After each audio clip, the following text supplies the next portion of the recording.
Hey, springy strangers. See what I did there? I see what you did there. Hi, welcome to another episode of the Strange Sessions. Hi guys, I'm Kurt. I'm with Krista. I'm with. I listened back to the side sessions. Did I really 100%. say that? He's oh like, my God, I'm with Kurt.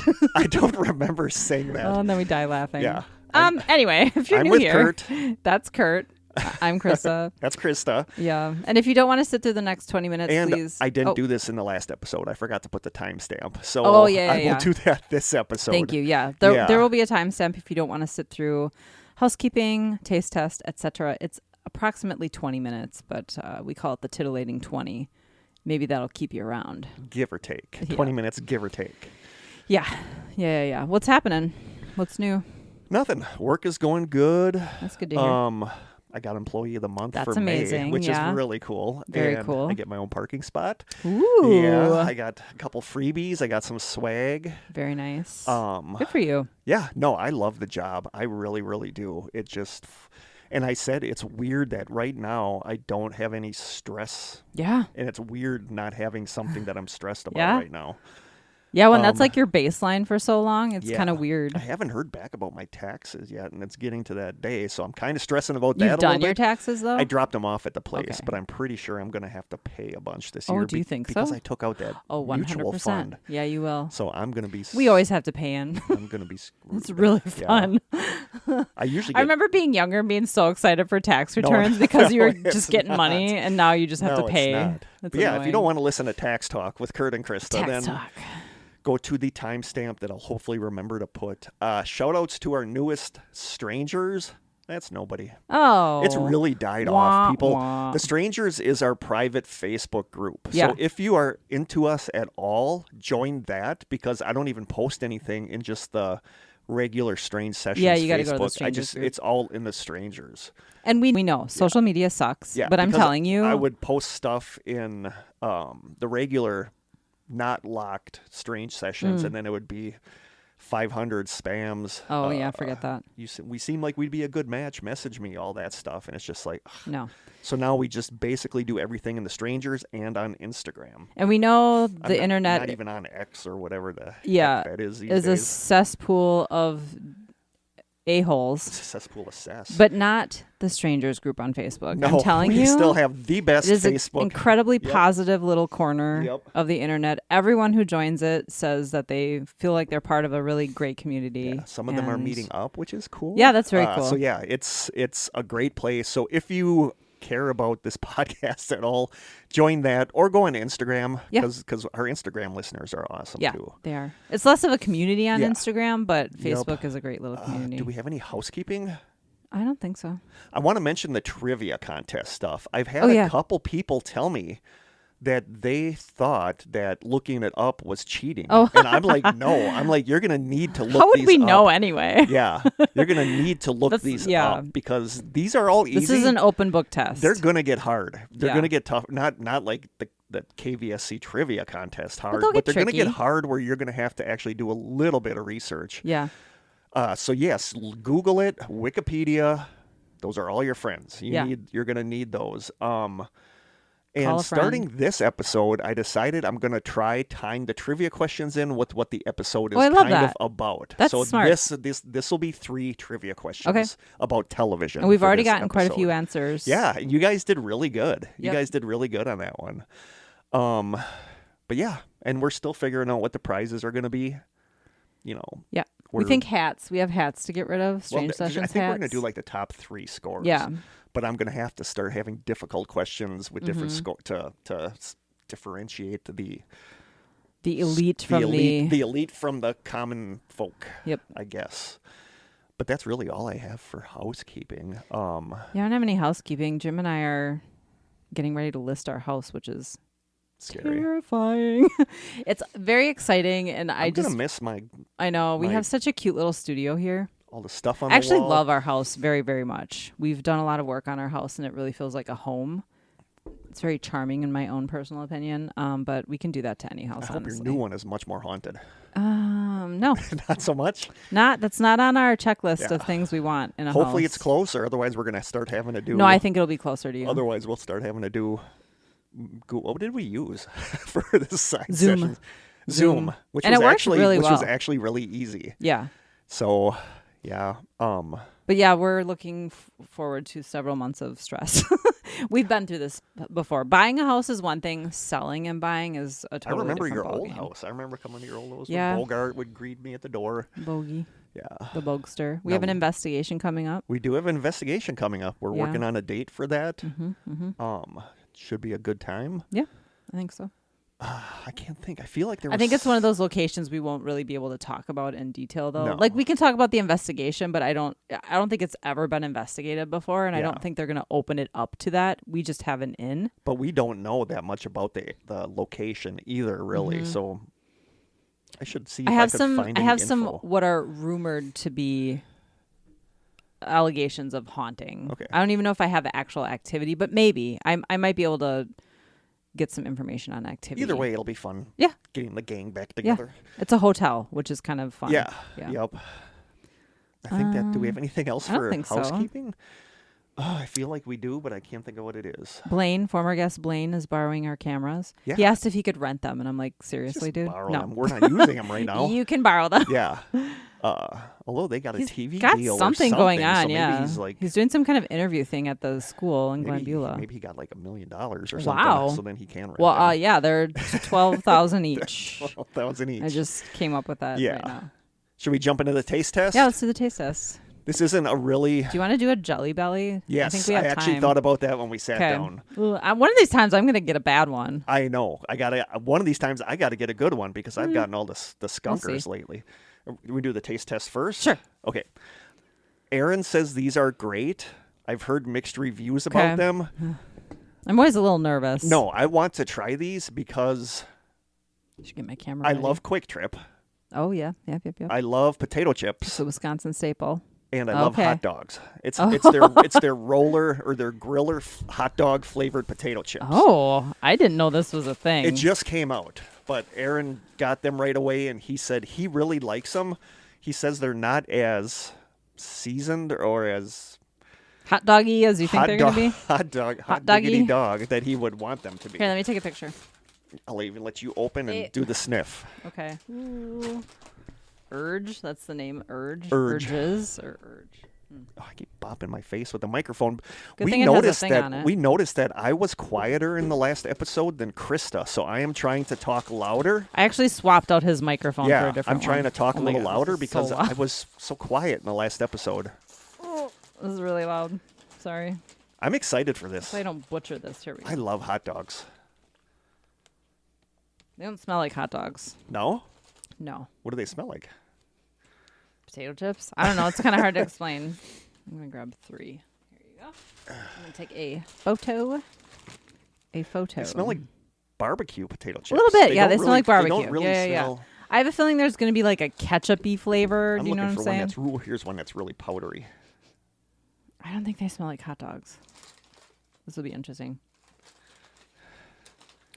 People probably just hear me going, You ready? I'm ready.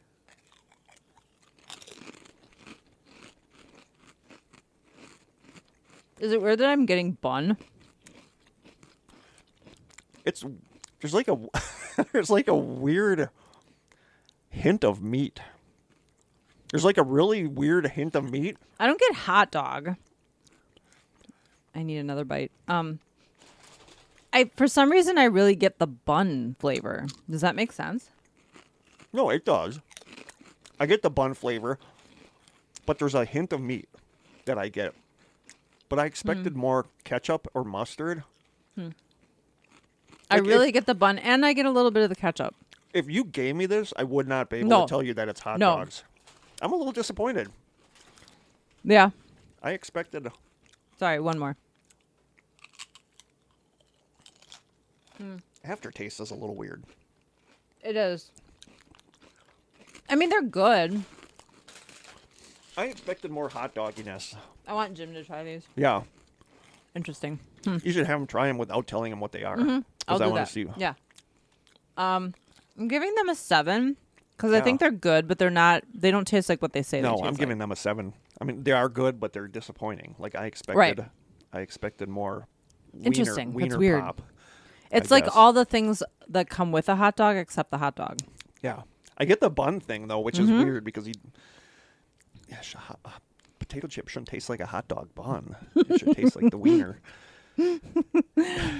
Okay, Jelly Belly time. Yep. Whatever these are. Yep.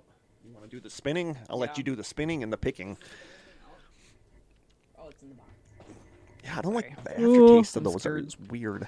I can put my glasses on. Ugh. Okay, I'm gonna spin the thing. Spin it. Oh. I don't know what that's that, what it I don't is. know. What is it? I can't read it. Juicy pear, maybe. Or Or booger. Now I gotta figure out which one of these it is, though. the booger one isn't horrible. It's just weirdly bitter.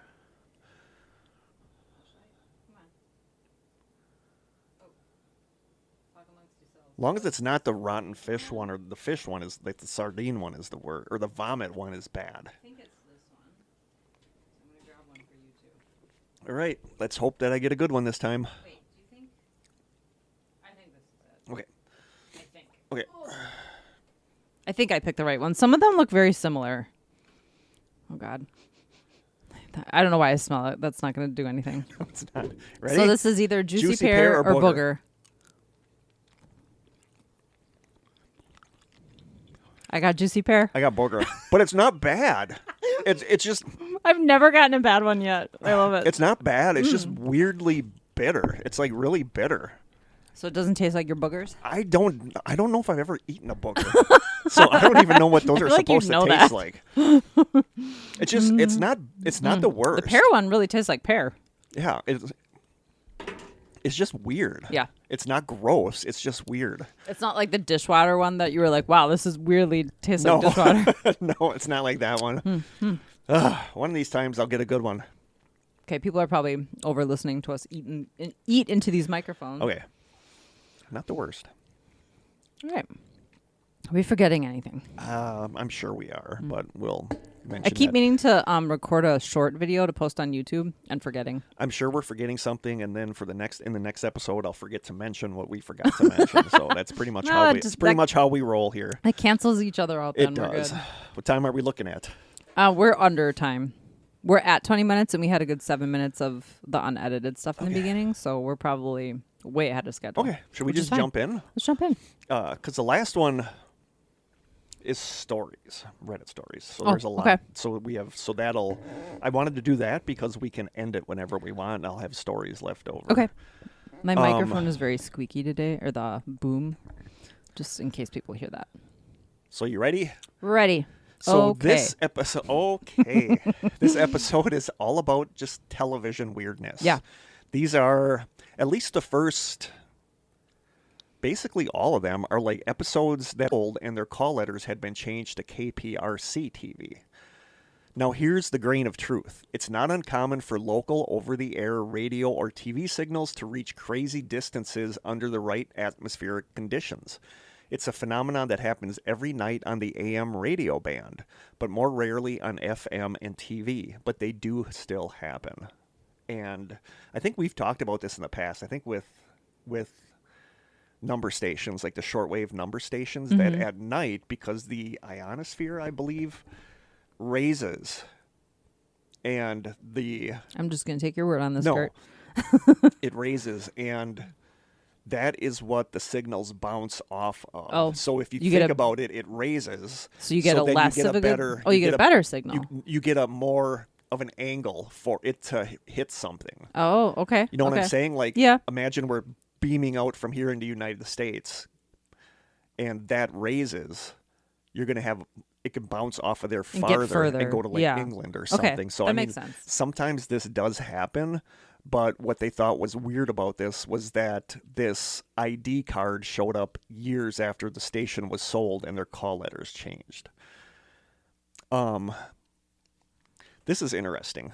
Overseas reception of FM and TV signals is the rarest of all of what is known as DXing, an actual hobby among radio or TV fans who surf over our ever-increasingly noisy airwaves, trying to find far-off stations from hundreds or even thousands of miles away on locally empty frequencies that can make brief appearances from a few seconds to even an hour or more on FM radio and TV. There are several online websites and chat boards for DXers.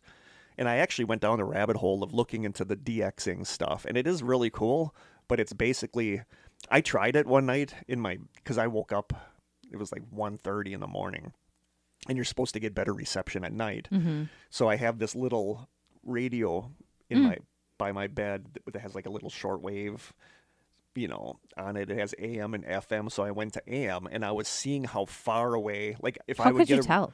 Huh? How would you know that you were picking up a faraway station? I would listen. Like if it was really faint, I knew that it was probably farther away. Okay. So I would wait until they announced what station it was, and then I you would could look Google it up. it. Yeah. Okay. But I did hear stations from Chicago. So that was kind of far away from Manitowoc. Sure. So it's kind of cool. But that's what DXers do, is they try to find far away. And sometimes they'll get one, like you can be in Illinois, and you can, just for a split second, you can hear very faintly like something from California. Oh. So that's a hobby, apparently. Okay. Not one that I'm going to start anytime soon, but Yeah. it was just cool. When you do find a far-off station, the receiver of the signal would track down the address of the station and send them a confirmation of what they heard and at what time, to which the station engineer would send something back called a QSL card, which was like a postcard with the station's logo on it. Engineers used to look forward to getting these letters, as it was a testament to his or her engineering skills. They don't send out QSL cards anymore. There are far fewer broadcast engineers today than back in the old days. And then this person says, in fact, the last convention of broadcast engineers I went to could have been mistaken for an AARP gathering with the number of gray, white, and bald heads I saw there. And when they're gone, I'm not sure who's going to take their place. Not many young people seem to be taking up the profession. Do you think this is the same crowd as like the ham radio people? I'm fascinated by ham radio. Yeah. Like, I love the idea of ham radio, but Yeah. it's just like, I'm also like really weirdly intrigued and fascinated with CB radio, like the 70s CB radio, Sure. which is still around, but it's not like it was back in the 70s. Like, I love that stuff. But here's the letdown. First, all broadcast signals fade away into the ether eventually. They cannot reflect back from a different time. If they could, the airwaves would be a far bigger mess today than they already are, considering everything that's been transmitted over the last 100 years on every frequency around the world. Second, the transmitting system of the UK is called PAL. The United States uses NTSC. Both are digital today, but were then, and still are, hopelessly incompatible with each other. You could not see NTSC video on a PAL TV set and vice versa without a very expensive, very large, and in the end, useless converting system. Third, the transmission carrier frequencies of the United States and England were also different. And finally, it turned out that it was all just a hoax to sell TV sets in England. He writes, as it turned out, in a particularly clever marketing effort, a would-be British entrepreneur had sent a form letter to all US TV stations making the claim that their station signal had recently been viewed in the UK. For proof, the sender included what appeared to be a photo of that station's test pattern on a TV screen. Hoping to peddle a TV set that he claimed could receive broadcasts from extreme distances, the sender had been working from an old list that did not reflect the Houston station's change of hands. All the other TV stations that got the letter just threw it out, but when the letter from England got forwarded to KPRC, someone said it looked like news to them, and the station did a story on it. The Houston station soon figured out what the sender of the letter had been up to, but by then it was too late, and yet another urban myth had been born. Like a radio wave moving ever deeper into space, it now continues to live on. So that's the legend of KLE, of Klee TV, that supposedly it was spooky that England got this screen of theirs years after it was gone. And it turns out it was just a hoax. So it was nothing exciting, but it constantly shows up still today as a on mystery. lists. Yeah, and it's not anything weird. So sorry. That's a second story, and I feel like this will be maybe a shorter episode. Okay. But that's okay. The second story is one that I've always been super fascinated with, and that is signal intrusions. Mm-hmm. I'm not going to go into it too much because a lot of them are just kind of boring. Yeah. But it's basically when somebody hijacks a TV signal and broadcasts something over it. Mm-hmm. I mean, that's basically what it is. The history of it is really fascinating. It's just not, maybe like for side sessions it would be okay. Yeah. But for strange sessions, like the majority of them would not be anything. They're not really mysterious. They're not really mysterious. The two we're going to talk about are kind of intriguing and like the big ones as far as like strangeness. But, like I remember I must have been in high school at the time. There was one called Captain Midnight. And it was HBO was showing the movie The Falcon and the Snowman with Sean Penn, I think. Okay. One night. I've never even heard of that. And then the movie went out. And then the test pattern came up with a message over it about them charging too much for HBO. Oh. And it said like Showtime Movie Channel, beware. And then after like 7 minutes or something, it was gone. Like they managed to get rid of it. And they ended up catching the guy who did it because it turned out the guy in Florida was bragging at a bar about how he did it. And somebody, a vacationer from Wisconsin, overheard him and then called the FCC on him. Crazy. So then he got busted. Yeah. But he thought that he ran a satellite TV company, and he thought HBO and stuff that was killing satellite TV. Sure.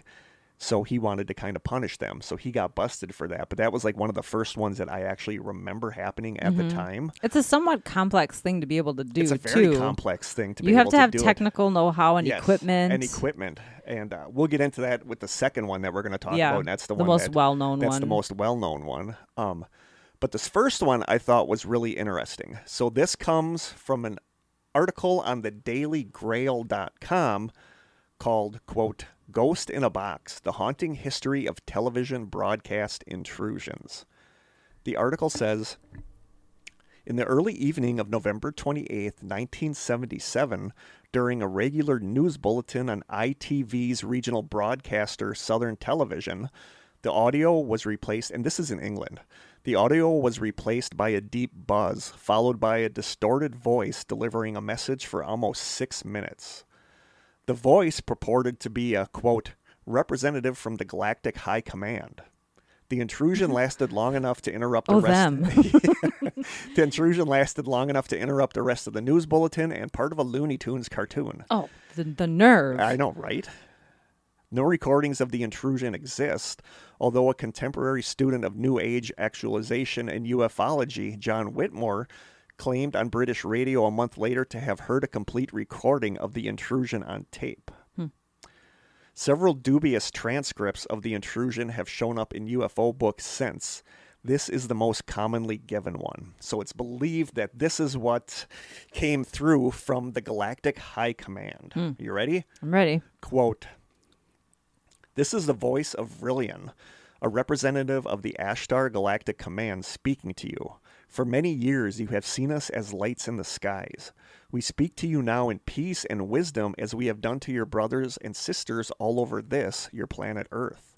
We come to warn you of the destiny of your race and your world so that you may communicate to your fellow beings the course you must take to avoid the disaster which threatens your world and the beings on our worlds around you. This is in order that you may share in the Great Awakening as the planet passes into the new age of Aquarius. The new age can be a time of great peace and evolution for your race, but only if your rulers are made aware of the evil forces that can overshadow their judgments. Be still now and listen, for your chance may not come again.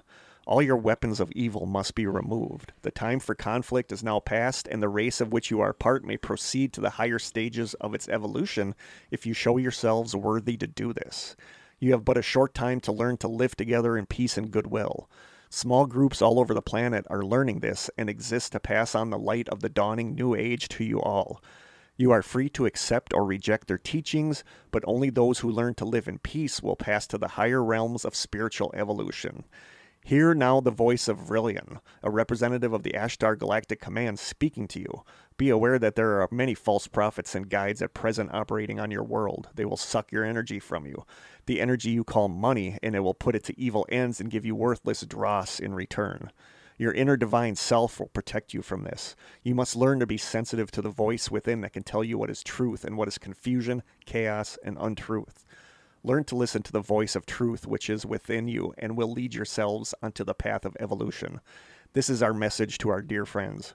We have watched you growing for many years as you too have watched our lights in your skies. You know that we are here and that there are more beings on and around your earth than your scientists admit. We are deeply concerned about you and your path towards the light and will do all we can to help you. Have no fear. Seek only to know yourselves and live in harmony with the ways of your planet Earth. We here at the Ashtar Galactic Command thank you for your attention. We are now leaving the planes of your existence. May you be blessed by the supreme love and truth of the cosmos. I mean, it's solid advice. It is solid advice. And what year was this? This was 1977. Dang. Okay. You know, so interesting. Yeah. Do you think they were fans of Star Trek? Well, we're going to kind of get into that a little bit. Okay. But yeah, this I've heard what people claim to be the actual recordings, and I don't know if they are or not. But you know, it's did it have that 1970s yes, sound it had to the it? 1970s. You know, because it was over the radio or the TV or whatever. It's got that staticky. It sounds like it's from that analog. It sounds like it's from that time. So then you could do that now, though. Yeah. So then the article goes on to say, whoever created this broadcast interruption was not only highly technically savvy, but also deeply embedded in the folklore and culture around UFOs. Because there was a group called, around that time, hang on here, John Whitmore, that I mentioned earlier, claimed that he heard an actual recording of the intrusion. And he was involved with something called, quote, the Nine, that was a UFO contactee group that ended up taking over the Esalen Institute in the late 70s and early 80s. And it was like a UFO cult almost. And it ensnared such luminaries as psychic Uri Geller and Star Trek creator Gene Roddenberry. So they were like into this thing. And this guy that was part of this group called the Nine says that he heard the actual recording on tape. Okay. So back to this. Whoever created this not only had highly technically savvy, but also deeply embedded in the folklore and culture around UFOs, and those associated with the Nine seem to be the most logical suspects. Their associate, Stuart Holroyd, who wrote 1977's Prelude to the Landing on Planet Earth, claimed that there was a plan on the part of aliens to interrupt television broadcasts on Earth to be executed during the week of November 18th through the 22nd, 1977. If the Nine were responsible for this intrusion, they were a week late for his prediction, but they chose their target well. Southern Television Signal was one of the few regional transmitters at the time that was vulnerable to manipulation. A single transmitter in Hannington, Wiltshire. I always just massacre Don't things. Say Shire. I always massacre. This is not Hobbiton. I know. I always massacre like British cities. I'm not even going to say it. Received its feed. Sure. I'm pretty sure it's sure. Wiltshire. Yes. Wiltshire. Received its feed not over a secure hardwired connection, but from a secondary transmitter on the Isle of Wight. As a consequence, it was open to this kind of signal intrusion, as even a relatively low-powered transmission very close to the rebroadcast receiver could overwhelm its reception of the intended signal, resulting in the unauthorized transmission being amplified and rebroadcast across a far wider area. Whatever the true original text was, ear witnesses agree that the message concerned the aliens' judgment over mankind's tendency towards violence and savagery. The broadcast explicitly used 1970s New Age terminology, such as the Age of Aquarius, to send humanity a warning.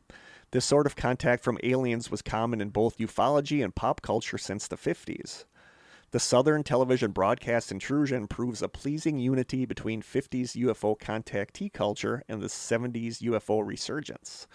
The intrusion occurred a week after the U.S. release of Close Encounters of the Third Kind. It became huge news, and to this day, there are people that believe it was a legitimate message from aliens, despite the fact that Vrillian from Ashtar Galactic Command had a very obvious British accent. So there's a lot of people that think that was a legit alien, an alien transmission. Okay, but no, if aliens are from the UK. Yeah, no, but it's it's interesting, but I do think it was this group Yeah. that was trying to promote the UFO movement and Sure. stuff that actually did this. I love the reference to the age of Aquarius. It like adds this sort of That's so hippie, 70s, like 60s, and yeah. 70s. But yeah, I think of the song. yeah, so I don't think, but people, it's like I talk about it on here all the time, but that Wyoming incident, ARG that I was actually doing many years ago. Mm-hmm. And I've talked about it on here. Is an alternate reality thing. It was. Did we do an episode on No, it, or but did you I've mention it? I've mentioned it. We did an episode Yeah, on an there's a alternate website reality called thing. somethingawful.com, and it was just a bunch of people from their forum that put this thing together. And they had a couple just miscellaneous websites they started just to do something, and they didn't know what they were going to do with it, and then people started to find it. Like that one I talked about was a message board that when you found it, you realized you couldn't figure out why they were using certain words, but the more you read into it, the more you realized it was a message board for serial killers to connect with each other and talk about killing people. And then as people started to find it, the forum guys noticed that, so they built this thing, like this legend around it that involved a broadcast signal intrusion in Wyoming, that when people saw it, it made them sick. And people to this day think that was a real thing, and it wasn't. It was just a fake thing started, and I participated in that. That's and it pretty was cool. actually a ton of fun. Yeah, I can imagine. Yeah, like working, like I said, there was one night everybody that was on the message board was supposed to go to a dark room, play spooky music to summon Father Paranoia. And then somebody from the board messaged me, and they're like, why are we summoning someone called Father Paranoia? So I remember you talking about so this. we broke off and started a group that was fighting that group, and we went to a well-lit room and played Shiny Happy People by REM, supposedly. And then they kind of pulled that into the story that we were breaking away from the main group. So that's all it was a game. But then there's so many people that come across it and think it was a legitimate thing, and it's not. And I think that's kind of what the thing is with Vrillian of Ashtar Galactic Command. I mean, I think it was just something that they did, and there's so many people that think it's legitimate, and it's not. At least I don't think it is. But now we get to the big one. This one I've wanted to talk about for a while, but I went back and forth about not doing it because it's not really Well, it's still a a mystery. strange sessions thing. Well, kind But of. it's creepy. It's very creepy in a weird analog sort of way. And that is the famous Max Headroom intrusion, broadcast signal intrusion. So I'll tell you right now, if you haven't seen it, go to YouTube. I'll also put it in the group. It's pretty short. I'll also put it in the Strangers Facebook group. Yeah, it'll only after I take you a post few this minutes. episode. Or go to YouTube and type in Max Yeah, Headroom there's tons intrusion. of videos on it. So what you're going to see is like an episode, like a 1970s episode of Doctor Who, and then all of a sudden something cuts in. Well, the first cut in is during a news broadcast. Yes. And then it's Doctor That Who one, like a few that hours one, I don't know if later. I've seen. That one's not on. There's what no I'm gonna sound. Post. No, it's just his face. Yeah. But then during Doctor Who, this came on for a couple minutes. And it's just weird. It's weird and It's creepy very in weird. an analog horror Yeah. sort of way. And then It's Doctor very Who, nonsensical, yeah, too. and then It's just Doctor kind of Who confusing. comes back. But The news one is really funny to watch because you watching the anchors react like Yeah, the guy's like, it if you says wonder it- what just happened there, that's so do I. That's exactly what I'm gonna say. So go watch it right now. Max Headroom Hit intrusion. pause, and go then watch come it. back. If you're in your car, pull Yep. over. And then watch it and come back. Welcome back. So Welcome back. Did you enjoy that? It's just weird. It's very weird. So this comes from Wikipedia. Also, if you don't know who Max Headroom is, maybe Google some of those videos Yes. too. Yeah. That was a weird. Very weird. Yeah. It was a I weird remember. time. Yes, it was a very weird time. So this happened on Sunday, November 22nd, 1987. I actually watched Doctor Who at this time. My 'cause I dad like- was a fan of yeah, that I was era. like a huge fan of And like so I would 70s watch and it. 80s Doctor Yeah. Who, but this was only local to Chicago, I believe, so I didn't think get so. to see it.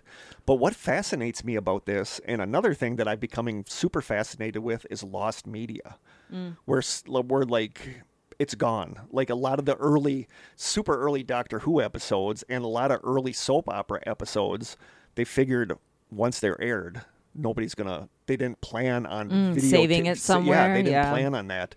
So a lot of like old media is gone. You just can't see it anymore. It's probably in some archive in Yeah. a basement And somewhere. there was that yacht rock song that I loved that everybody I talked about. Oh, it you on can't here, find it? that everybody wanted because somebody in Chicago, I believe, had an old cassette tape where they were taping the radio and they caught like the last little part of this song and nobody could figure out what song that was. And they were messaging the radio DJs, they were messaging everybody. And I loved what was played from the song. I'm like, I really like this song. And it was obviously 70s yacht rock. And they finally found it. It turns out it was on YouTube the entire time. It was just some guy's Good old album. YouTube. It was some guy's album that He like self-published on YouTube. it or was just like a whatever? minor hit. Yeah. You know, this I can't remember his name, but it's a great song. It's a great yacht rock song.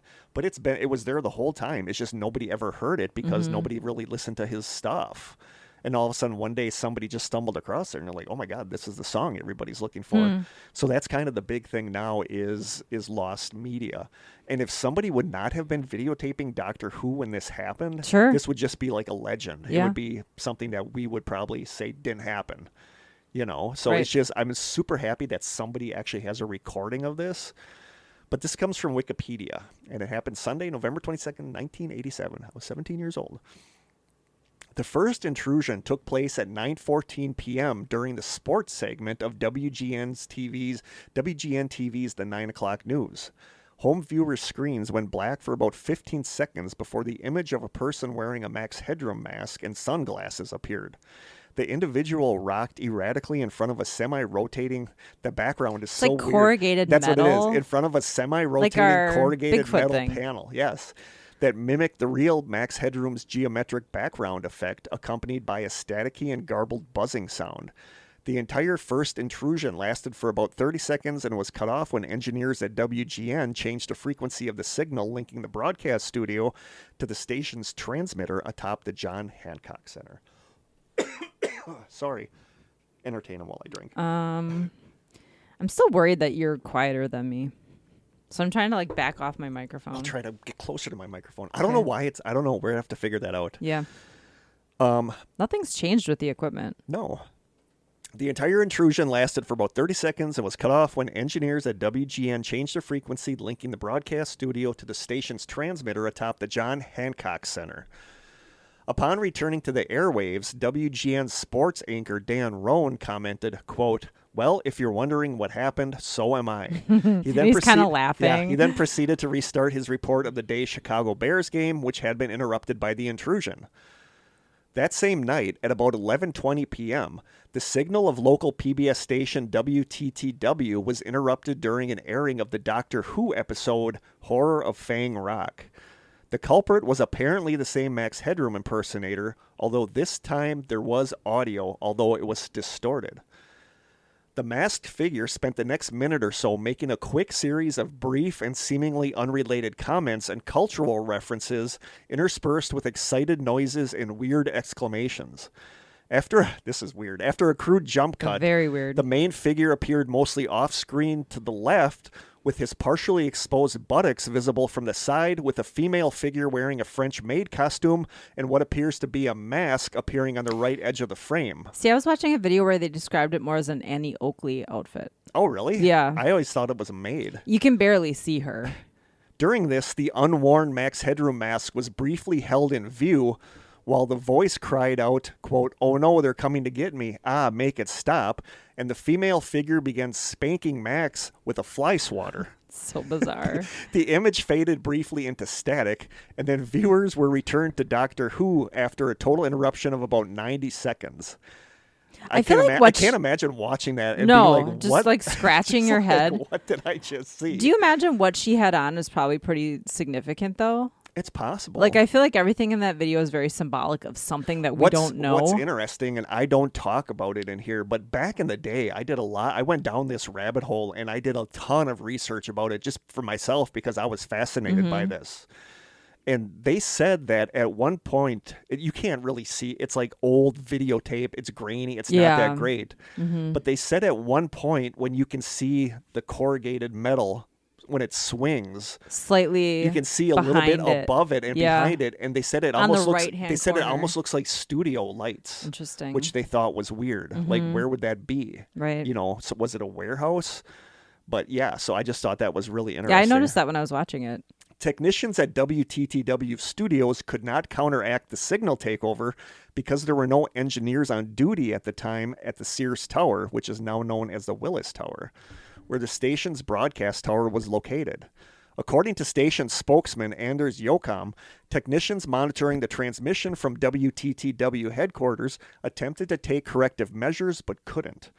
Air director Paul Rizzo recalled that, quote, as the content got weirder, we increasingly stressed out about our inability to do anything about it.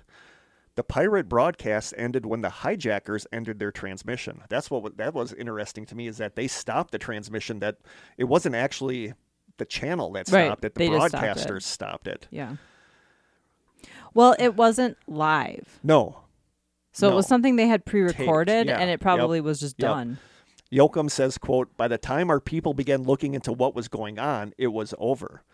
WTW received numerous phone calls from viewers wondering what the heck just happened. So from a Versus.com article called, quote, the Max Headroom Hijack, TV's Strangest 90 Seconds of Chaos, the article says, how did they even pull this off? All right, let's get technical for a second. Hijacking a broadcast signal in the 80s wasn't exactly easy. You couldn't just plug a laptop into a TV station and start streaming your YouTube prank channel. No, this took serious knowledge of how TV signals worked back then, and possibly a decent amount of equipment or some incredibly risky access. The technical details here are pretty fascinating. Essentially, the intruder would have needed a powerful transmitter to override the legitimate broadcast signal. It's like playing a game of King of the Hill with radio frequencies. Their signal had to be stronger than the one that the station was putting out. To pull this off without getting caught immediately, the hijackers also had to use the exact frequency that WGN and WTTW were broadcasting on. This meant they probably had some sort of specialized equipment and knew their way around a TV transmitter. But why couldn't they be stopped? Well, for one thing, the technology to quickly identify and locate rogue signals just wasn't there. Nowadays, broadcast signals are much more secure, and authorities have sophisticated tools to track down rogue transmissions in real time. But in 1987, it was like trying to locate a specific bee in a hive, a chaotic process with no clear roadmap. By the time engineers at the station had figured out what was going on, the hijacker had already moved on. It was, in short, the perfect crime for someone with a bone to pick and a bizarre sense of humor. Very bizarre. Yeah, yep. And it was, there's been one since then. It's not as common now, but it happens, but it's a lot of people interrupting religious station broadcasts with pornography. Oh. And then there's people interrupting pornography with religious broadcasts. Interesting. And there's a lot of ones like in Russia and overseas, the Ukraine, where there's fighting going on, where somebody takes over their signal for a while and broadcasts propaganda. Sure. You know, so it's more, it's still more happens. About protesting. Yeah, it still happens, but for some reason, it was just creepier. Less of a prank now. Yeah. You know, where this was basically a prank. Yeah.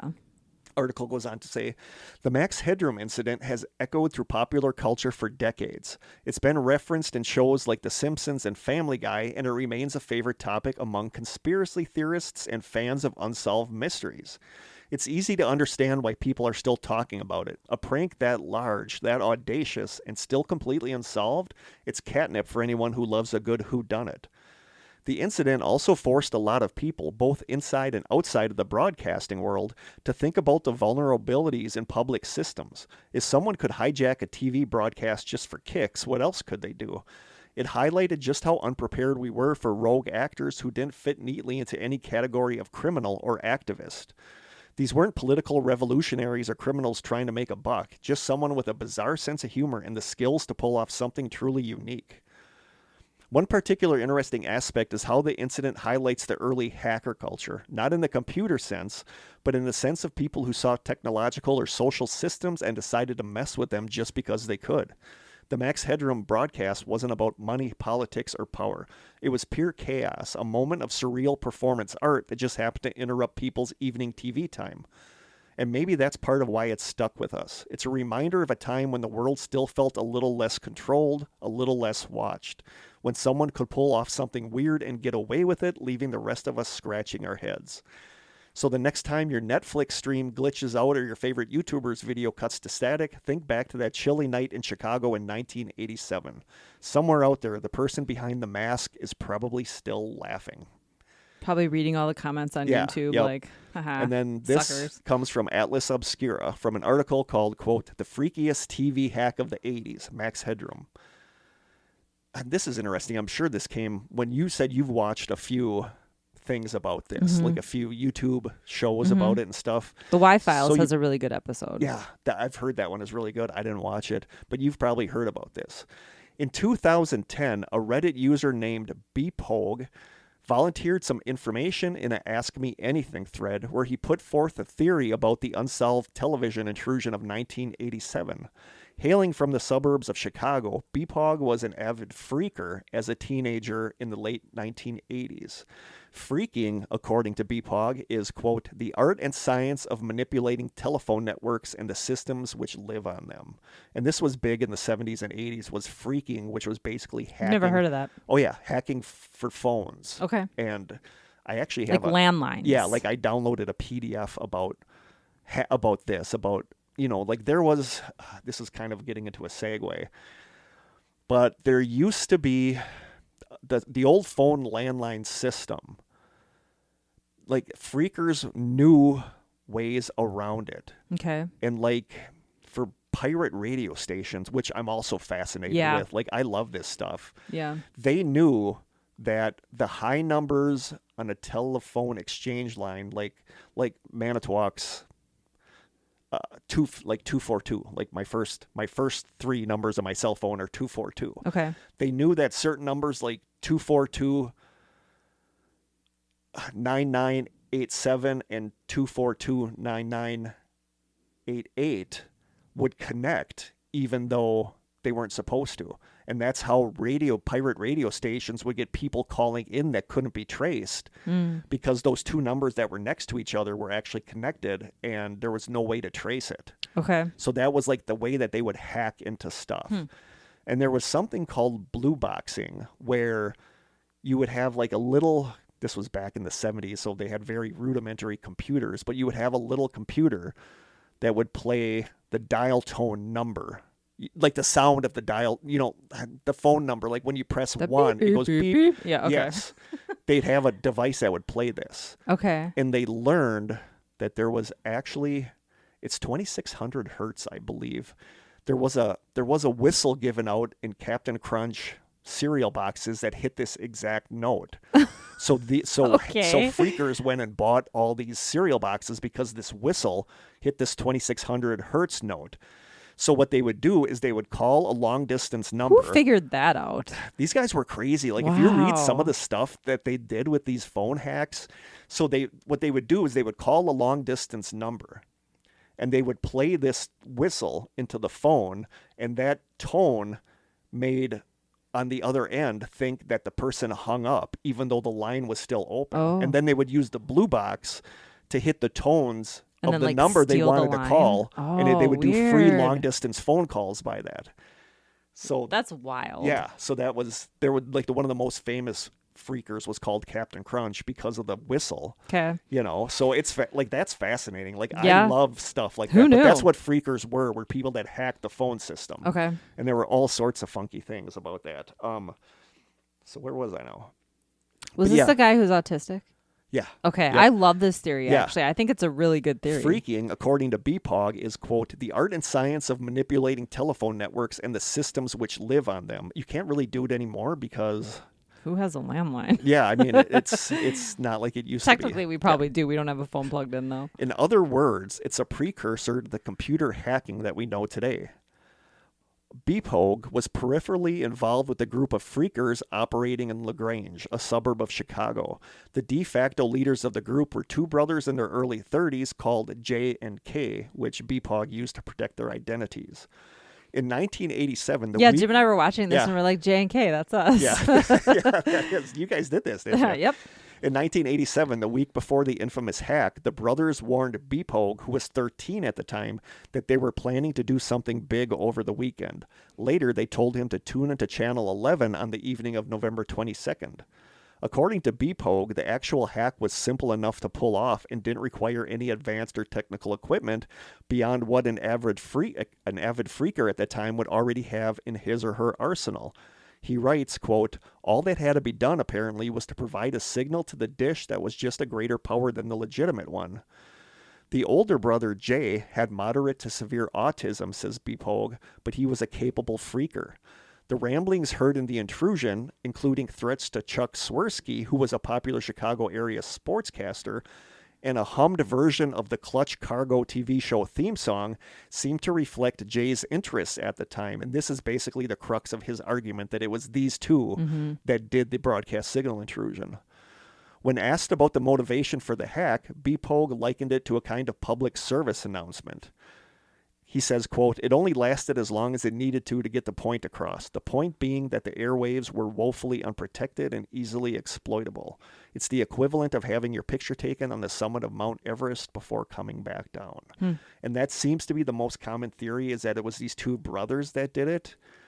But like the statute of limitations for any kind of punishment for this, which was kind of severe back then, Yeah, it was like is a well federal... over. There's like prison time associated with it. So it's well done now, so they could come forward now, and everybody's wondering why nobody's ever come forward. Maybe they just want it to remain a mystery. Yeah. So the older brother, is it Jay? Yeah. The older brother was Jay, and he was autistic. Yeah, and so the video I watched talked about the guy who said that this is his theory, that they think he actually played Max Headroom because he did this a lot. Yeah. He like swayed around in his chair, which is the body movements. Autistic thing. And also he said people who aren't on the spectrum, when we're talking, we say things like and and his go-to was yeah, and that is used a lot in that video. The person talking, Max Headroom, is saying when he's not talking. And so they also said he had a very sexually deviant sense of humor. Yeah. So the whole, which is the whole getting spanked on and the at bare one butt point with the he fly holds swatter. up a marital aid, broadcast intrusion stuff. But like I said, it's kind of dry. Like I could talk about other ones, but they're all just kind of dry. It's basically somebody takes over this, and that's a lot of it is, like I said, putting Playboy Channel stuff over religious Christian stuff. Broadcast Network, or somebody reading from the Bible over Playboy Channel. So it's a lot of that. So most of it is pretty dry, but I these two are always showing up in strange mystery stuff. The one with Ashtar of Galactic Command, or Vrillian from Ashtar Galactic Command, and the Max Headroom one. I'm always going to be fascinated by the Max Headroom one. And again, it's just creepy in a weird analog horror sort of way. Yeah.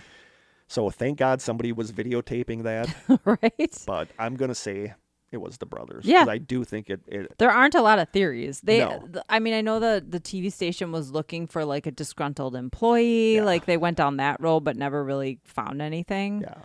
And they also, the one I watched last night, said that this guy who was like an artist and a musician was sort of a Yes. quote unquote suspect. Yeah. But to me, it didn't really add up. No. But I, like I said, I went down this rabbit hole years ago, and I seem to remember them saying one or two or both of the brothers might have passed away. Right. And this musician guy did too. Yeah. So you couldn't ask him today. Yeah. But I just fascinated by that story. So there's the Max Headroom intrusion. Anything else you want to say about that? Nope. It's just weird. Go watch it. If we were still doing video, we'd have you spanking me with a fly. Keaton. What's his name? Kiefer Sutherland. No, Keaton. Michael Keaton? I think he was in that. It was I think it was Michael Keaton. And it was the white static noise Yeah. on TV that they were Yeah. getting. Wow, that's an old movie. I feel like I Yeah. should watch that again. But no, I have tons of pictures on my computer saved that are supposedly, it's like the 70s or 80s. It's like, what is that called? Matrixing or where whatever? it's a kid, like on Christmas in front of the TV that was supposedly off, and you see a face on the TV looking at the kid, but you don't know if they're legitimate or not. Sure. Or it's just the TV was on and you happen to catch an actor's or actress's face. But it's creepy. Oh, it is. I want to say it's called ITV or something, where it's like trying for EVP with a television running static. Would you do that on an investigation or no? I'd try it. Yeah. All right. This is topic number 3. This comes from Wikipedia. And the last thing I'm going to mention in here is fascinating to me. I knew this already, but it's still fascinating to me. It comes from Wikipedia.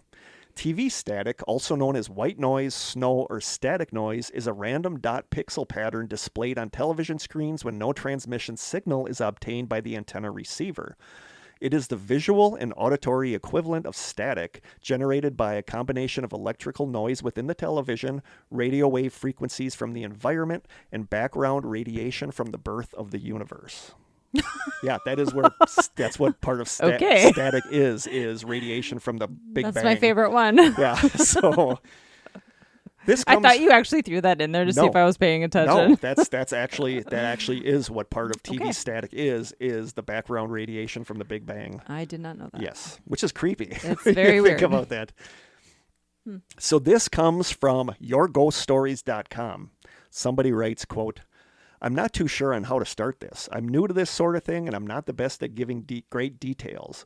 I just want to get this out there in the hopes that someone else possibly had a similar experience. This story takes place when I was just a little kid. It's in the house I grew up in and that I still currently live in to this day. It's a fairly old house, and at one point in time, long before I was born, it was a doctor's office. I'm not aware of anyone dying here, but it was a long time before I was born, so I'll probably never know. Anyway, I don't remember exactly what age I was. I was probably around 4 to maybe 8 years old. I don't know what I saw. Maybe it was a ghost, maybe it was my young child imagination, or maybe I just created a fake memory in my own head. I don't know. What I do know is what I used to see. For whatever reason, no matter where I went, but only in my house, I used to see things. I could be staring directly at them, or they would be hanging out in my peripheral vision. I used to see these things as a kid, and I figured, quote, if I can see them, everyone else can. But when I would mention them to my parents or anyone that was at the house, no one would believe me, and they would say that there was nothing there. The things that I saw were figures of some sort. There were usually 2 of them, but sometimes only 1, but they were always in my house. They were human-shaped. They weren't shadows so much as they were silhouettes, and they were made of what looked like TV static, but they didn't make a sound. No white noise, nothing. That's creepy. They would just stand there. They had arms and legs and a head, but no features. No eyes, nose, or mouth. No face at all. No hair on their heads. Absolutely nothing. They always stood together like a couple, side by side. They were really only in 2 spots that I ever recall seeing them. 1 in the living room at the front door, and 2 in the frame connecting the kitchen to the dining room. From what I could recall, I assumed for some reason that they were a man and a woman. I don't know what I saw or even if I saw it, but I've talked about it to my parents, and they remember me telling them about it when I was a kid. Anyway, that's all I can really say. Normally, I wouldn't in a million years post my possibly insane psychotic experiences, but I had a very vivid dream last night about these things. I know this isn't a dream site, so I won't go into detail about the dream. Anyway, thanks for taking the time to read this. Hopefully I'm not crazy, and if any of you had a similar experience with static people, please let me know. I'd love to hear about it. And there's a lot of people who have seen these things, so this is about static people, which is creepy. Very weird. I would almost rather see a shadow person than a static person. I feel like I've seen at least one movie that had something like this in it. I couldn't tell you what it was. Like static creeps you out more than me, but static people creeps me out. That's really creepy. There's a lot of a lot of these come from Reddit. Again, it's Reddit. So yeah, it's Reddit. Take it with a huge grain of salt. But there's a lot of people that have supposedly seen these things. You know, and because when we did the episode about the faceless, where people would see, that's when I was going to add static people to it too. And there's also another one called squiggle people, where it's not static, but it's like squiggly lines. Weird. Which is weird. So here are some more stories from Reddit. Hey guys, so lately an old memory has resurfaced in my mind that's been bothering me because I never got an explanation for it. I'll do the best I can to remember the exact details, but it kind of faded in my mind. There's a couple parts to the whole thing, however.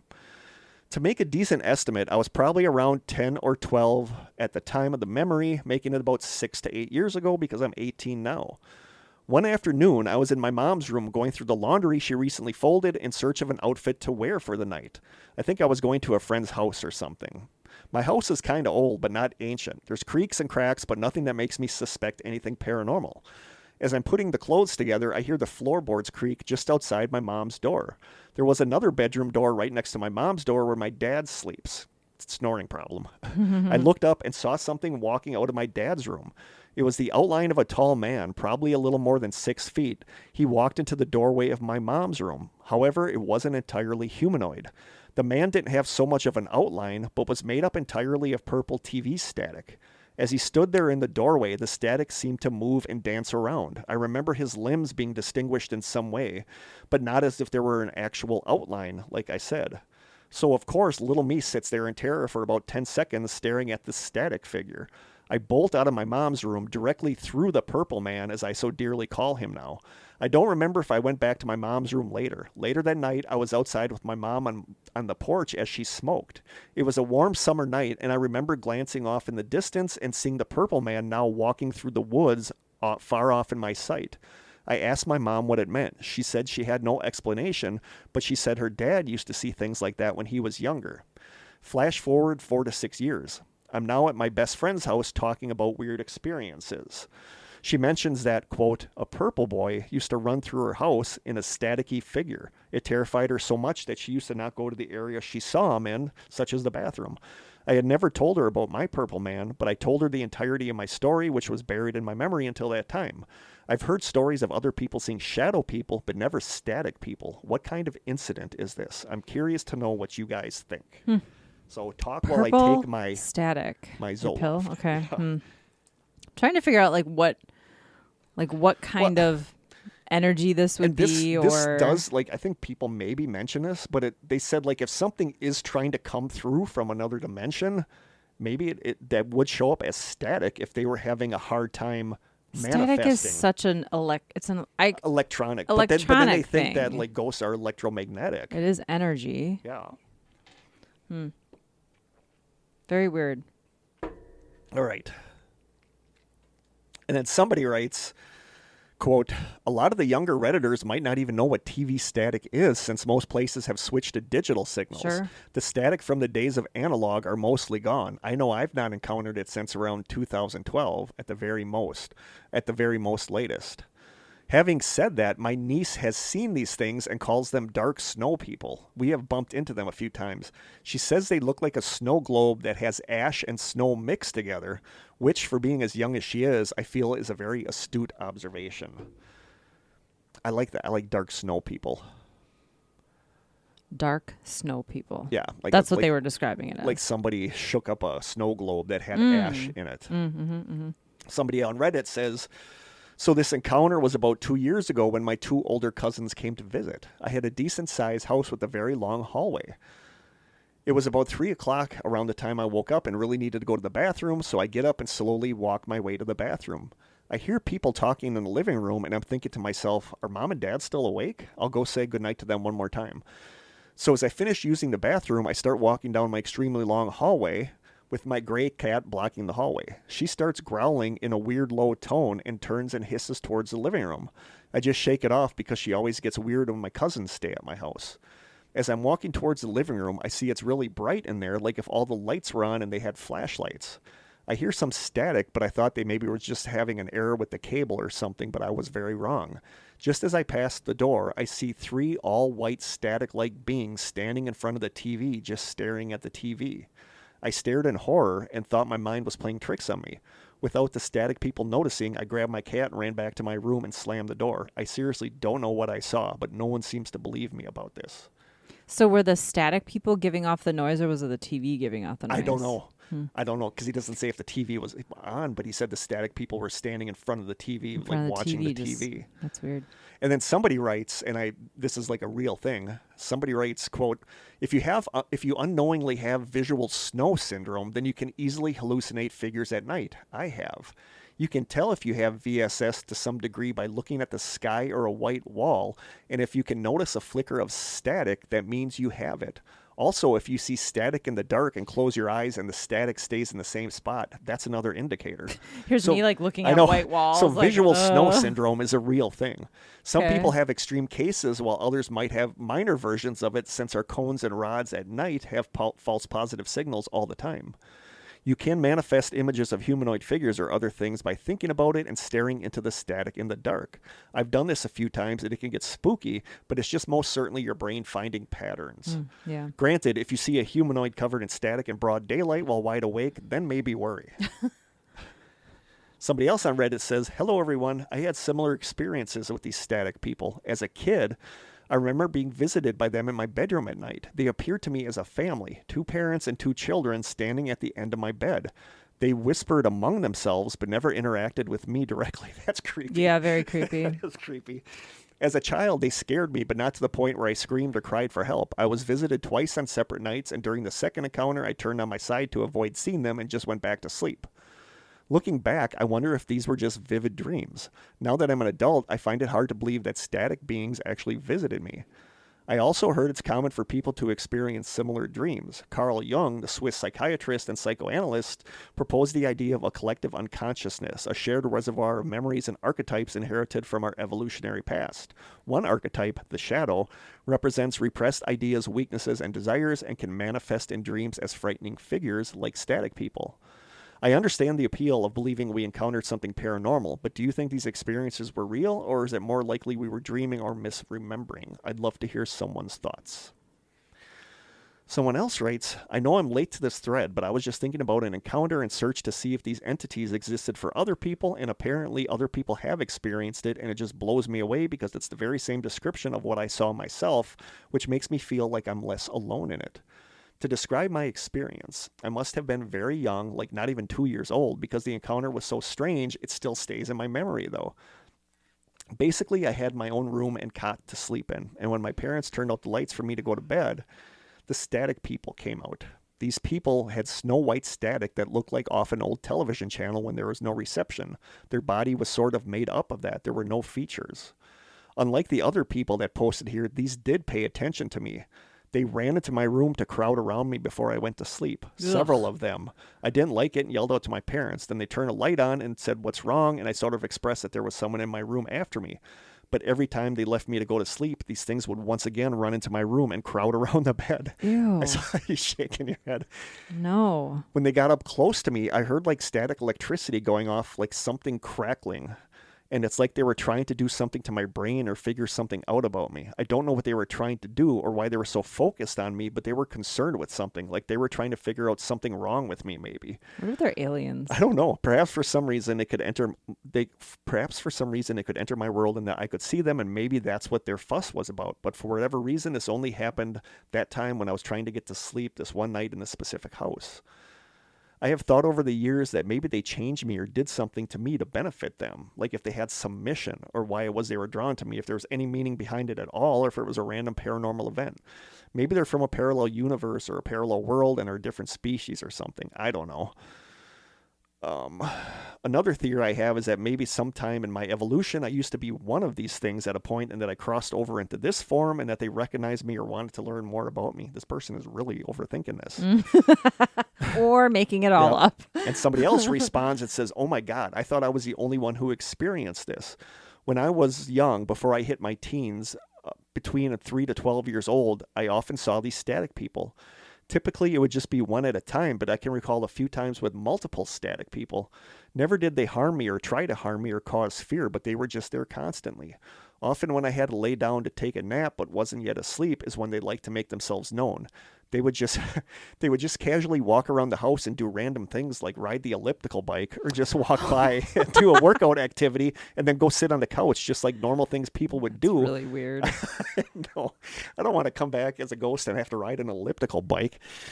And then they would just do whatever they pleased, like they were living in a completely different universe or a different species that couldn't see me, and they were just going on with their daily tasks. It was so bizarre. I've seen them rarely on a few occasions later in life, but nothing like I did when I was a child. Has anyone figured out what this was? The mundaneness of that makes it feel more real. I know, more right? plausible. Instead of being scary, it gets on an elliptical bike or sits down and watches TV. Yeah. Somebody else on Reddit says, "When I was younger, I remember laying on my stomach watching cartoons on my parents' bed. While watching TV, I sensed that someone was behind me. I assumed it was my parents, so I turned around. The person standing there wasn't my parents. It wasn't even a person at all. What I could make out was a man peeking from behind the doorway looking into the room, his hand hovering over the door frame, his entire body made up of TV static. I stared at him for a little while, trying to understand what I was looking at before I turned away. When I went back to look, he was gone. Has anyone experienced anything like this? So this is like a lot of people supposedly have experienced this. Somebody else writes, when I was around 6 or 7, I was staying with my aunt over Christmas break. I used to have these very vivid nightmares where I couldn't move or speak, and the worst things would appear in my room, leaving me helpless. I later found out this was called sleep paralysis. I don't have very many episodes anymore, but it was a constant nightly thing for like 6 years. One of these nights I was laying in bed, dreading sleep and staring at the ceiling. I started to feel uneasy, and something inside me began to shout red flags. As my eyes began to survey the room, I noticed figures in the darkness, a lot of them, so many of them it was hard to keep track. They were all fuzzy, like TV static when the TV goes out. They were quiet, they never spoke. They had no indistinguishable features. They were all different in height, moving around the room almost as if they were all dancing. No matter if I closed my eyes and opened again, they were still there. At some point, I remember just locking eyes on them, too afraid to look away. I was so scared I couldn't open my mouth to call for my aunt. I just watched them for what seemed like hours, and suddenly it was like the static dropped and they were just gone. I used to see them much when I was younger, but I don't think I've seen one since I was 12. I hear a lot of people talking about the Hat Man, who was a figure that regularly visited me, along with these weird tiny red men who would watch me from the edge of my bed, but I've heard nobody talk about the static people. Tiny red men. Yeah, I don't know. Somebody else says, I saw one when I was 3. It was standing in the doorway of my mom's bedroom at night. My grandmother had died recently, and it looked like her silhouette, but it was all TV static. I knew it wasn't my grandma because it felt creepy, and I reasoned why would my grandma's ghost want to scare me? It stood there just staring at me, and then I hid under the covers until I fell asleep. Somebody else writes, yes, I have experienced this. It was the only real version of shadow people I've ever experienced, and it seemed like a sleep paralysis type experience. I was in my 30s, male, average dude with lots of weird experiences under my belt, but no history of unexplained entity. Looking for more.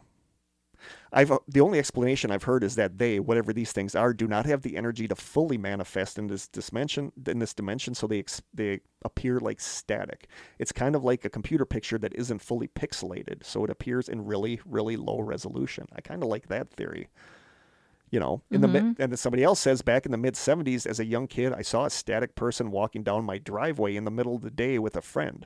To me at the time, it looked like a person was being transported via the early Star Trek TV series special effects. Somebody else writes, I'm in bed asleep. I just randomly wake up. I sat up in bed and just felt really wrong and uneasy. My attention is drawn to an empty corner of my room. Something started to materialize in front of me. The best way I can describe it is just like you said, TV static. It began to form and take shape, while more 2D than anything, but no less horrifying. As soon as I was processing what was happening, I jumped up and started running for my mom's room. Somebody else writes, this happened to me when I was laying in, this is the last one I'll say, because it's just mostly stories like this. Somebody said, this happened to me one night. I was laying in bed. The lights were dim in the room, and at the foot of my bed, I saw an arm made of static appear out of nowhere and begin caressing my toes. Just like that, the hand receded, and it was gone. So there we go. That's added to my list of things I don't ever want to experience, is a static person caressing my toes in the middle of the night. I wonder if whatever these things are need electricity. You know what I'm saying? Yeah. Or signals. Well, they do think that ghosts are electromagnetic, and it's very possible that it's maybe using. But the more modern. You know what I'm saying? Like I imagine, this is just something that popped into my head. Pre-electricity, did people not see these? I don't know. Right? I don't know. It surprised me that so many people have claimed to have seen these. Especially when I've never actually even heard of it. You know, I think about the green guy I saw looking, because so many. I keep looking at the picture behind you. Yeah, that's what the one that dashed through? Yeah. Yeah, the green guy that looked out from behind my door when I was a little kid. Have you heard from Dash? No. I haven't heard from Dash in a long time. Really long time. Dash, are you still listening, buddy? Yeah. The green guy, like so many of these, what is weird to me is that so many, not just the static people, but like the shadow people, like there's so many things peering from behind the door frame. So and that's what creepy. my green guy was doing. He was sticking his head out from the side of the door looking at me. It gives me the willies. And it's just, it's weird to me how much that shows up. And that was in a couple of these that the static thing was like looking like peering through, peering from doorway. the side of the door. But my thing was solid. But my thing was, again, it looked like I said, in biology class in high school, you have that mannequin top that you can take like the organs out, like it's all the organs. Like that's what this thing was. Like you could see the muscular structure. And it was just looking at me. But mine wasn't a static person, but it was very similar to these. You know, at least the things it did. Yeah. Its behavior. But it's just, it like amazes me, like the faceless people, shadow people, squiggle people, static people. It's like, what are these all the same thing? You know, like is it manifesting differently? Is the shadow man or the hat man? Is that like the fully realized form, and that the static person is just that manifesting? Could be. It's just very weird to me. But I really like the one where the three figures are looking at the TV. Yeah, like that's you said, weird. Maybe they're drawing from the TV. Yeah. But I only have a over-the-air antenna. That's all because I got rid of my cable because I watch Tubi, Pluto, Netflix. But I only get channel 2, and static isn't. It's more like pixelating, like it pixelates out and then comes back in. So we don't really have TV static. Yeah, it's not a thing anymore. No, it's really not a thing. So younger people might not know what TV static looks like. But I want to say when we did Elsing Secondhand Shop, I want to say we had a TV we tried putting on to static. At least maybe I did when I was there investigating by myself. I don't know. But there is something very disconcerting about static. I mean, I get, you know, like you said, I have a weird thing with empty phone lines, and you don't like static. There is something very off-putting about static. It just feels like a creepy opportunity for something to come through. Yeah. Yeah. So there you go. There were 3 television stories: CLE TV, broadcast signal intrusions, and static people. Was that okay? Yeah, I liked it.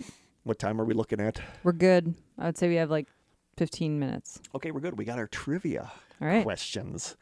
Are you ready? I'm ready. Okay. Again, I'm trying to tie these in now with the episode topic. I already got some for our next episode, believe it or not. I'm trying to tie them in with our topic. The third one might be a little difficult because it's very easy to give me the wrong answer for it. But these are all television themed. Again, use Google. I did this with my students to help them figure out how to Google. You know, I might even use some of the questions that I used for my students because they were fun. You know, I had one that was all Wisconsin stuff. Like a piece of what fell in Manitowoc. And they had to go online and find out it was a piece of Sputnik. You know, so I used that. What I wanted to get them to do was learn that if you type something in quotes on Google, you'll get that exact search result. Or that if you add plus something or minus something, you'll get. So I was trying to help them figure out how to use Google. So that's what that's what this is. This is like, how good are you guys at Googling stuff? Again, these are easy. They're going to get difficult. Not as difficult as what picture is hanging on the wall in the Dairy Queen in Muncie, Indiana. It's not going to get like that. And I'm trying to keep them fun where you actually learn something interesting. And you guys did really good on the first 3. The first answers one, I saw, most people seem like they got it right. Yeah, the first one was pretty easy. Yeah. But the second one, you kind of had to use a website to figure it out. But I'd want to do stuff that you're kind of like, oh, that's cool. Like the stuff that you didn't know, but is also not super boring. So that's kind of where we're going to go with this. Okay. And again, these 3 are pretty easy. They're going to get more tough, but keep doing what you guys are doing. I love that somebody called our phone line with the answers. Only one person did. But I'm not giving the answers now. We're going to give them maybe at some point in the future. Maybe. Because we'll have to, won't we? Yeah. Yeah, we'll have to we have to, so that yeah. people have the satisfaction of knowing what the the answers answer are. was. Yeah. Good point. So At the it's end of the season. towards the end of the season. But for now, like I said, some people don't listen to our episodes until they listen to a bunch of them at once. So we're not giving the answers. But I will say most of you did great with the first 3. So good job, everybody. So here are 3 questions for this episode. You ready? Question number 1. In 1965, a British theater critic named Kenneth Tynan dropped the first ever F-bomb on television. If you don't know what F-bomb is, look it up. Kenneth Tynan, like everyone knows what that is. Yes, Kenneth Tynan dropped the first ever F-bomb on television. It wasn't until 1969, the day after Woodstock, when the first F-bomb was dropped on American television. For 5 strange points, who was the singer that broke this language barrier? Again, in 1965, a British theater critic named Kenneth Tynan dropped the first ever F-bomb on television. I really would have thought it was later. Guesses. I really would have thought it was later than that. But 1965, he dropped the first ever F-bomb on television. It wasn't until 1969, the day after Woodstock, when the first F-bomb was dropped on American television. For 5 strange points, who was the singer that broke this language barrier? Question number 2. This is a pretty easy one. Question number 2. Trivia buffs know that the first ever music video played on MTV was Video Killed the Radio Star by the Buggles. For 5 strange points, what was the second video played on MTV? And again, trivia buffs know that the first music video ever played on MTV was the awesome song Video Killed the Radio Star by the Buggles. For 5 strange points, what was the second video played on MTV? And question 3, this one can be a little tricky because it's easy to get this one wrong. Question number 3. You guys that listen to the podcast know that I love anything to do with subliminal messages.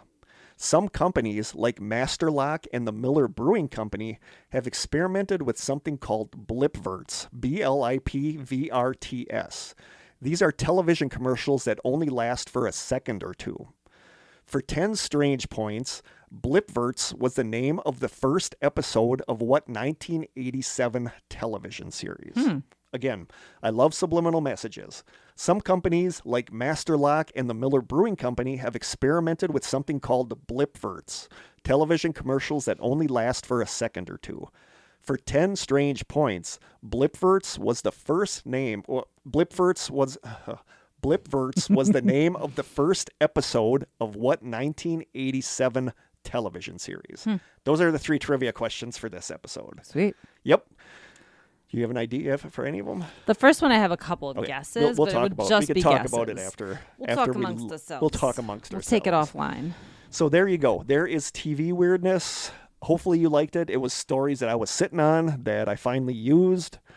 Again, I wanted to do a whole episode about broadcast intrusions, but there's just, and there's ones like it happened in Wisconsin where people, it's not really a broadcast intrusion, but those signs on roads that say caution, like people will hack those to say nuclear attack imminent. Oh, that's great. And even in Wisconsin, this actually happened in Wisconsin where somebody... Really scary. No, in Wisconsin, I should mention this when we were actually talking about this. Somebody hacked into the TV signal and announced that zombies were rising from the earth and to prepare and to protect yourself. Okay. And it was obviously a hoax, but somebody did that in Wisconsin. So, I mean, people still do interrupt broadcast signals.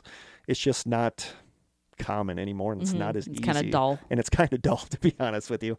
Nothing like Max Headroom. No. The zombie one's kind of cool, though. So there you go. Hopefully this was a decent episode. If not, hey, we'll be back in 2 weeks with another one. Yeah. Krista suggested the next topic, so we will be discussing that. It was actually in the poll. Yes, it was. But you put it in the poll. And I voted for it. But it'll be more conversational because you actually, I think, are going to know more about this one than I will. We'll see. But I'll start researching it. Yeah. I'm fascinated with it. I will come to the table literally with some It freaks me knowledge. out. Like that topic freaks me out. Me too. And not in a paranormal way, in a like, I don't ever want that to happen to me sort of way. Mm-hmm. So I think that's it. Okay. Anything else you'd like? Oh, I suppose I should give deets. Oh, the deets would be good. You can send us stuff or send answers to the trivia questions to, I spit on the microphone, our email address at thestrangesessions.com. No, thestrangesessions@gmail.com. Don't send it to thestrangesessions.com. I don't think that's a thing. I don't think that's a thing. The Strange Sessions. It used to be, but that website is no longer. I think it's still up. We stopped paying it a long time ago. I bet you if you look for it, it's still there. You'll get an error that it doesn't exist. I'll double check. Yeah. thestrangesessions@gmail.com. We are on Instagram, where I love our Instagram listeners. Like, they always leave such nice comments. You guys are awesome. At The Strange Sessions. You can send postcards and snail mail or taste test items to The Strange Sessions, P.O. Box 434, Manitowoc, Wisconsin, 54221-0434. You can call our lonely phone line at 920-443-9602, or you can send listener stories at thestrangesessionsstories@gmail.com. And again, you can send your trivia answers to any place. And if Chris, this is so not Krista, but if you guys listen to the podcast and want to friend me on Facebook and are like, should I friend him? Go ahead and friend me. I don't care. I don't really post a whole ton to Facebook, but it's easier to message me, like if you're my Facebook friend. So if you're listening and you're like, you can friend me too. You just don't do much on there. You will not find any posts unless you're in the strangers group. I get a ton of friend requests from like, you have 26 mutual friends, and it's just people who friended me over time from ghost hunting groups or whatever that I've just accepted. Yeah. But I go through I'll delete a bunch, and then one day I'll be like, sure, and I'll accept a bunch, and then I'll delete a bunch. I very rarely delete. If it's a stranger, Facebook. I will accept your friend request though. Yeah. I'll accept anybody's friend request. I just keep getting like fake friend profiles that I'm like, why is David Bond friending me again when we're friends already on Facebook? And it's a hacker, trying to scam That's scary. me. It is scary. Does he know that? That happens a lot. I just used him because that popped in my head. Yeah, okay. Bought my nose on the microphone. Oh, you're really struggling with that microphone today. But yeah, if you're wondering, like, would you think it's weird if I friend him? No, go ahead and friend me. I don't care. There's nothing super interesting. I save that for my OnlyFans. Just kidding. I don't have one. Podcast undies. Maybe that'll be our first place prize. You get my podcast, my lucky podcast underwear. The quote unquote winner. Yeah, there you go. So yeah, I think that's it. We'll end it on my podcast. Yeah, underwear. on a high note. Where else do you end a podcast? So thank you guys so much for listening. We love you guys. We love our subscribers. Krista just gave me my monthly allowance not that long ago. I always love seeing that I got $100 from PayPal. Pretty sure I spent that on groceries. But yeah, so I think that's it. I keep feeling like I want to say something else, but I just don't know what there is to say. Okay. Now I have to go to work, even though I'm off today, and watch videos of meetings that I missed. Oh. But it's a little bit of overtime pay. It's too bad that you can't do that remotely. Yeah, but it's overtime pay, so I'm cool doing that. Yeah. And it's also the craft fair there today, and they were setting up a bunch of tables. Oh, that's so maybe cool. I'll go check out some stuff. Yeah. What are you guys doing today? Anything? Going to an open house. Oh, yeah, that's right. Probably doing some stuff on the house to slowly get it ready for showing, but yeah. I'm going to miss this place. Yeah, me too. I do have a very nice video of our studio down here, so I'll always have that to remember it by. But hopefully you guys are able to get a nice place. Yeah, we'll find something with a studio space. Yeah, for I'm sure. going to miss my Even Love's. if it's just a spare bedroom. I'm going to miss my Love's gas station, though. Yeah, there aren't a lot around here. Maybe I'll still come down to this one and then go to wherever you live. Yeah, that makes a lot of sense. But no, okay, now we're just babbling. So thank you so much for listening, guys. We love you, and we will be back in 2 weeks. So, from Krista and I, down in the strange cellar, until next time, stay strange.